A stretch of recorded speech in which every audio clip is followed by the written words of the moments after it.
Wheatley. Ray, we're back on air, mate.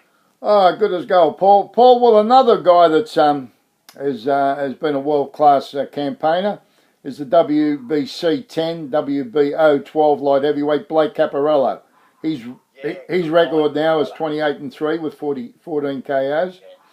Now, he lost to the world-ranked Isaac Chilemba in 2018, but he scored KO victories over Trent Broadhurst and Lance Bryant also this year. Now, Caparello will be in action in February. Now, he's going to fight another Aussie who's well-rated. That's the WBA 13 Regain DeSace, who I believe has got all the goods, but he's in with a giant task with Blake Caparello, who is a seasoned campaigner at world-class level. So, mate, we all remember that it was Caparello that dropped Sergey Kovalev in the WBO title fight in 2014. Now, Caparello is promoted by Brian Amatruda, so that's going to be an interesting fight, mate. Caparello versus Regan DeSace. So, everyone that tells me about Regan DeSace, he's got the goods. They tell me. He's pretty good, yeah. He's trained by Lincoln. Lincoln Hudson's got him, I think. Lincoln Hudson, yeah. I'm sure he has, yeah. Okay. Mate, the hot prospect that we all keep our eye on is the bantamweight Brock Jarvis. Oh yeah, there's another guy. 15-0, 14 KOs. He's trained by Hall of Famer Jeff Fennick. Was predicted his charge is a future world champion. Brock has displayed sensational knockout power in 2018, scoring KOs over Hanson Lamadal, also Warren Chanchara, and Yonche Yakeo. Jarvis is scheduled to be in action on March the 1st on a Jeff Fennick promotion. Now, we're going to keep our eyes on Brock Jarvis. Now, another world-class campaigner is Joel Brunker. Now, Joel's got a great record, 34-3 with 17 KOs. He's coming off a third-round stoppage of Revo Ren Kung this year. Now, Brunker's only losses are to world champions Lee Selby and Josh Warrington, but he also lost a controversial split decision to Nork Beaucamp in 2018. Now, another guy that the jury's out on, we've got to see just how good he is the IBF 12 middleweight Wes Kappa, who's 19-2-1 with 12 KOs. Now, he boxed a majority 12-round draw against the former IBF middleweight champ Sam Solomon in 2018.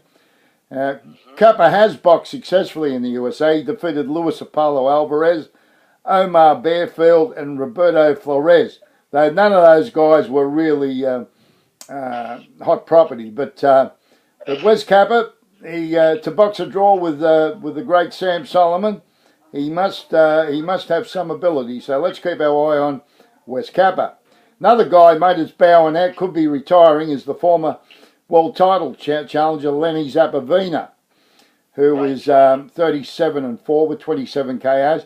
Now, he lost in 7 rounds to Alex Aceto in the USA in one of the best fights for this year on the world scene.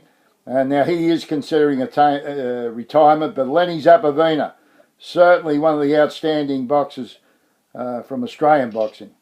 Now, so close to winning that fight. Yeah. So he's certainly been his campaign on the world-class level and beat a lot of world-class fighters. Now, another guy we should keep our eye on, he boxed on the undercard of the Mundine Horn fight, is London 2012 Olympian, the welterweight Cameron Hammond, who's 18-1 with 9 KOs. And you would have seen him beat the WBO rated Frank Rojas, Paul, by shutout decision. So that shows that Cameron Hammond has got it. And so let's keep our eye on Cameron Hammond. He's only lost the one fight. Now, he's a good prospect. As I mentioned earlier, the WBA 13 light heavyweight Regan DeSace, his record 16-1 with 11 KOs. He scored a knockout over Stevie Lovett. Stevie Lovett, who was an outstanding fighter, who fought in the USA against very good competition successfully. And he won 8 out of 11 fights, I think, in the USA. Now, he's scheduled to go in, as I said, against Caparello. The Perth-based lightweight Francis Chua, only 6-0 with 1 draw with 2 KOs. Now, he scored a majority upset, outpointing the WBO 2-rated lightweight, Kai McKenzie, on the Mundine Horn undercard.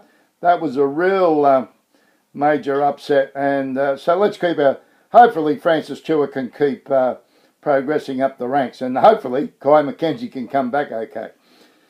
Now, another old campaigner is the WBO 9 super middleweight, Zack Duncan. He stopped the American Bo Gibbs in 6 rounds in November. Now, Dunn is promoted by Brian Amatruda. And so let's hope Zack Duncan can keep winning and be victorious in 2019. Former Commonwealth welterweight champ Chris George, 14-2, 6 KOs. He lost the title to the current world champ Josh Kelly in 6 rounds and was forced to retire with a broken hand at the Metro Radio Arena in Newcastle, England, promoted by Eddie Hearn. George is trained by Brendan Smith. Also, the former OPBF welterweight champ Jack Brubaker is 15-2-1 with 7 KOs. He defeated the Englishman Tyrone Nurse in May. Tyrone Nurse, a very good English fighter. And Brubaker is trained by Graham Shaw. He's also trained world champions Daniel Gill and a lot more to do. He's one of the great trainers, Paul. He sure is. Graham Shaw, he does a great job. And I'm sure everyone's seen that the WBA light middleweight from Victoria, Michael Zarafa, 25-3 with 14 KOs, forced the former IBF welterweight champ Kell Brook to travel the full 12 rounds in December, and he actually finished on top of Brook in round 12, and he put up a terrific performance against Brook. Had him a little bit of trouble in the last round, and also had a very good round in round 9. Another guy from Victoria doing very well is the IBF 13 light middleweight Dwight Ritchie. He's 18-1 with 2 KOs. He's coming off a 10-round decision over another good fighter from down there, Joe Camilleri. And that fight was in August. Ritchie is promoted by Jake Ellis. Another guy from Perth, IBF 7 featherweight, Nathaniel May. He's 20-1, 11 KOs. He's coming off an 8-round decision over the Russian fighter, Ruslan Burchok, in Northern Ireland in May. He weighed in as a lightweight for that fight, and as we know, May's trainer, Peter Stokes, sadly passed away in 2018. He did too. Now, another guy passed away was both our good friend and Australian boxing great Troy Waters, sadly passed away this year. Troy was remembered for outstanding bouts against world champions Terry Norris, Gianfranco Rossi and Simon Brown, also beating the Jorge Varga. And Troy was inducted in the Australian Boxing Hall of Fame in 2009. And the Australian promoters who are active this year, Paul, was yourself, Angelo DiCarlo, Steve Della, Nick Midgley, Peter Maniatis, Dean Lonigan, Robert Burden, Barry Michael, Jeff Fennick, Tony Mundine, Brendan Smith, Christopher Fox, Paul Keegan, Danny Damas, David Cyphers, Lincoln Hudson, Billy Hussain, Jake Ellis, Jamie Meyer, Brian Amatruda, Astrid van der Slies, Robert Fogarty, Nick Boutsos, Slam Labruna, Matt Rose, Mike Altamora, and John Ianu. I hope I didn't miss any of there, Paul. I think you got everybody. so many promoters and so little fighters. Yeah. So that was about it, Paul. That was about it, mate. Thanks for the roundup. Now, 2 things. When's your next Australian Legends Boxer magazine coming out? Well, it was printed last Tuesday, Paul. So I got a feeling, mate, it should be out. It'll be out next week. Yeah, I've got a very big thank you to Grant Lee Keezer, who's a regular on here. He comes on the show quite a bit, gives us a good roundup like yourself. Does a great job, Grantley, and he does too. Another question, Ray, before we go. Madison Square Garden, how many Aussies have fought there, and what Aussies have won there? Well, Carly Meehan did win there, and so did Billy Dibb. Now, as you know, Paul, Madison Square Garden has been in 3 different locations around New York. And no, I think it's all pretty close, mate. I was lucky to be there with Grant Lekeezer in 2002 when Vernon Forrest scored a one-sided decision over Shane Mosley in a fantastic fight. So And now you've been there, Paul. You've been also been to the fight capital of the world in Las Vegas. So you've been to the main places, mate, in world boxing. But Paul, two other Aussies that fought there in the 30s were Fred Henneberry was good enough to win a world title. Fred Henneberry, he boxed an 8-round draw there against a guy that held the world middleweight title, George Abraham. So Fred Henneberry, one of our fantastic fighters that didn't win a world title. It was a bit harder back in those days, mate. The world was very hard to travel in those days, but he did make it to Madison Square Garden, boxed an 8-round draw against George Abraham. That fight was in 39. But another Aussie that went all the way over there and fought one of the greatest fighters of all time was Alf Blatch. Alf Blatch went over there in 1937, jumped in the ring with Henry Armstrong, who was a 3-division champion, held the featherweight title, stepped right up, won from being the featherweight champ, he stepped all the way up, won the welterweight title, came back down, won the lightweight title, and then got a shot at the middleweight title. Right, this is a guy's a featherweight, fights for the middleweight title, and was robbed with a draw. So that just goes to show just how good Henry Armstrong. But Alf Blatch was game enough to get in the ring with him, and he went 3 rounds with the great Henry Armstrong in Madison Square Garden. Wow. How many other Aussies have fought there? Daniel Gill, Darren Abar, Jamie Wright, any others? Can't think offhand, Paul. Can't think. It's only a select few, mate. There's not a great deal of them. Not a great deal, Paul. But now that Bilal Akaway's fought there, mate, and Bilal looks like he's going to be. Hopefully, he'll be our world champion next year. It'll be very soon too, I'm sure. Yeah, he certainly will. Well, Ray, that's it.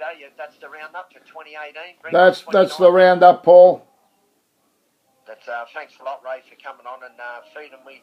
Now, people are listening out there. Ray Wheatley feeds me with all the information when I start the show, week in, week out, and he puts most of it on YouTube. So thanks a lot, Ray. No, my pleasure, Paul. My pleasure, mate. And thank you again, Paul, for all your good work for boxing, mate. Australian boxing in 2018, mate. You're a tireless worker, mate. You put on some great shows down there at Punch Bowl. And we all respect exactly what you've done, mate. You're one of the boxers that, very good boxers that moved on from being a professional fighter to be a very successful promoter. And now you've got the top boxing radio program in Australia. Congratulations, Paul. Thanks, Ray. You can only do your best. I've been on both sides of the fence, mate. I've been in the ring. You have, mate. You have. You've done it all, buddy.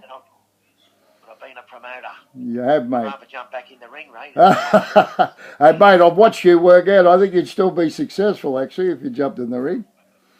Oh, mate, I look good on the bag. I don't want to let me left hook go on anybody. It's bloody... I can still throw them, mate, but if I get hit, I'll fall to pieces, mate. Well, Paul, I've seen you in action, mate, so I'm not going to give you any cheek, mate. So I always look forward to our lunches, our little meetings down there at Westfield's Parramatta, mate, and mate, I want to thank you again because you always want to shout, mate. You always get into that big wallet of yours, Paul. So thanks again, mate. Thanks, mate. That's great. Good on you, Paul. Mate. Thanks for all your help during the year, mate. Good as gold, Paul. We'll catch up soon, bud. Thanks a lot, Ray. Merry Christmas, Paul. You too. Ta-ra, mate.